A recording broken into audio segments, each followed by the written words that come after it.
कोल्हापुरी मिसळी सोबत पावाच्या जागी ब्रेड का भेटतो असा प्रश्न तुम्हाला पडलाय का?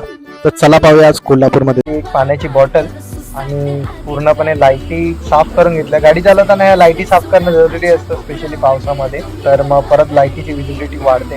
तर पुन्हा एकदा गाडी काढली. 170 किलोमीटरचा मोठा पॅच मारून आम्ही लोक थांबलो साताऱ्याच्या अगोदरच्या एका फूडकार्ट मध्ये. आणि तिथे बसून चहावर चहा इतक्या मारल्या की चहाच्या कपांची रांग लागलेली. आणि चहाने पण नाही बघलं तेव्हा मग आम्ही उचलली रेडबुल. मस्तपैकी रेडबुल एक मारली. बोललो खूप जास्त गरजेची आहे, कारण की ऑफिस वरून आलेलो आणि डायरेक्टली बाईक राईड करायला चालू केलेली. सो मस्तपैकी रेडबुल मारल्यानंतर फ्रेश वाटलं. त्याच्या फूड कोर्ट मध्ये रात्री 4 वाजता आमच्या शार्दूल बाळाला लावायची होती दही अंडी. ओम साई जय साई, ओम साई जय साई. चायच्या कपांची जामी गेलेली त्याची माती करून आम्ही लोक फायनली निघालो साताऱ्याच्या फूड कोर्ट मध्ये. पुन्हा गाडी चालवली 100